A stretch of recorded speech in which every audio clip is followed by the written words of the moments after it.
കേന്ദ്ര ആഭ്യന്തരമന്ത്രി അമിത് ഷാ പാർലമെന്റിൽ എത്താത്തതിൽ ഇന്നും പ്രതിപക്ഷ പ്രതിഷേധത്തെ തുടർന്ന് രാജ്യസഭയും ലോക്സഭയും ഇന്നത്തേക്ക് പിരിഞ്ഞു. അമിത് ഷാ പാർലമെന്റിൽ രാവിലെ മുതൽ വൈകിട്ട് വരെയുണ്ടെന്ന് കേന്ദ്രമന്ത്രി കിരൺ റിജിജു പറഞ്ഞു. മറുപടി പറയേണ്ട സമയത്ത് അമിത് ഷാ സഭയിലെത്തും. ഏത് മന്ത്രി പാർലമെന്റിൽ എത്തണമെന്ന് പ്രതിപക്ഷമല്ല നിശ്ചയിക്കേണ്ടതെന്നും റിജിജു പറഞ്ഞു.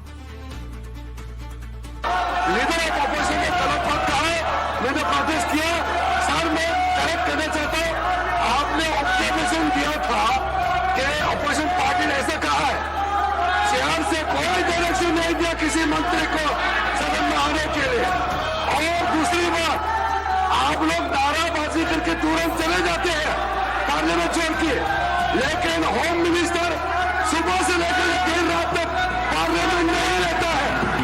देश का संचालन करता है. റഷീദ് ബിൻ മുഹമ്മദ് വിശദാംശങ്ങളുമായി. റഷീദ്, അമിത് ഷായുടെ അസാന്നിധ്യം ഒരു വലിയ ആയുധമാക്കിയെടുത്ത് പ്രതിപക്ഷം തുടർച്ചയായി പ്രതിഷേധിക്കുമ്പോൾ ഇന്നിപ്പോൾ അദ്ദേഹം എന്തുകൊണ്ട് വരുന്നില്ല എന്ന കാര്യത്തിൽ കിരൺ റിജിജു ഒരു വിശദീകരണം നടത്തുകയാണ്. എന്താണ് അദ്ദേഹം പറയുന്നത്?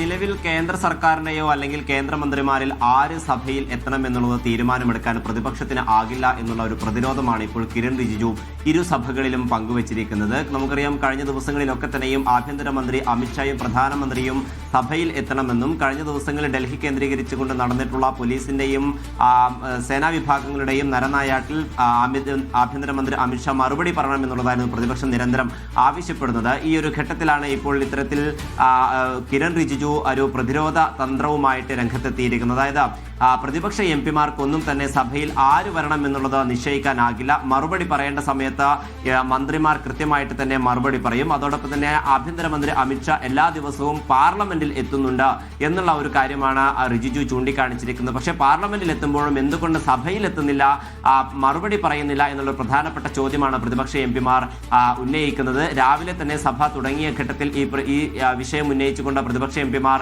നടുത്തളത്തിൽ ഇറങ്ങുകയും പ്രതിഷേധിക്കുകയും ചെയ്തിരുന്നു. പിന്നീട് 12 മണിക്ക് ഇരുസഭകളും പിരിയുകയും ചെയ്തു. 12 മണിക്ക് ചേർന്നപ്പോൾ പോലും സമാനമായിട്ടുള്ള ആവശ്യം തന്നെയാണ് പ്രതിപക്ഷ എം പിമാർ മുന്നോട്ട് വെച്ചിരുന്നത്. എന്തായാലും നിലവിൽ കിരൺ റിജിജു പറയുന്നത് സഭയിൽ ആര് എപ്പോൾ എത്തണം എന്നുള്ളത് കേന്ദ്ര സർക്കാരിന് കൃത്യമായിട്ടുള്ള നിശ്ചയമുണ്ട്. അതോടൊപ്പം തന്നെ ആഭ്യന്തരമന്ത്രി സഭയിൽ എത്തേണ്ട സമയത്ത് തന്നെ എത്തും, മറുപടി പറയും എന്നുള്ളതാണ്. പക്ഷേ പ്രതിപക്ഷം നിരന്തരം ആവശ്യപ്പെടുന്നത്, നമുക്കറിയാം, സഭ തുടങ്ങി ഇത്ര ദിവസമായിട്ടും സഭയിൽ എത്താൻ ആഭ്യന്തരമന്ത്രിയും പ്രധാനമന്ത്രിയും തയ്യാറായിട്ടില്ല. അതുകൊണ്ട് തന്നെ കൃത്യമായിട്ട് ഇരുവരും സഭയിൽ എത്തണം എന്നുള്ളതാണ് പ്രതിപക്ഷം ആവശ്യപ്പെടുന്നത്. നമുക്കറിയാം, ഇനി കേവലം 4 ദിവസം മാത്രമാണ് സഭാ സമ്മേളനം അവസാനിക്കാനായിട്ടുള്ളത്. അതുകൊണ്ട് തന്നെ എന്തുകൊണ്ട് ആഭ്യന്തരമന്ത്രി എത്തുന്നില്ല എന്നുള്ള പ്രധാനപ്പെട്ട ചോദ്യമാണ് ഇപ്പോൾ പ്രതിപക്ഷം ഉന്നയിക്കുന്നത്. എന്തായാലും ഈ വിഷയം ഉന്നയിച്ചുകൊണ്ടായിരുന്നു ഇരു സഭകളിലും പ്രതിഷേധമുണ്ടായത്. ഈ പ്രതിഷേധത്തെ തുടർന്ന് ഇന്നത്തേക്ക് സഭ പിരിച്ചുവിടുകയും ചെയ്തിട്ടുണ്ട്. ഇതിനിടയിൽ ചില ബില്ലുകളടക്കം ലോക്സഭയിൽ പാസ്സാക്കി എടുക്കുകയും ചെയ്തിട്ടുണ്ട്. എന്തായാലും പ്രതിപക്ഷം ആവശ്യത്തിൽ നിന്ന് പിന്നോട്ട് പോകില്ല. നമുക്കറിയാം, കഴിഞ്ഞ ദിവസം രാജ്യസഭയിൽ CP രാധാകൃഷ്ണൻ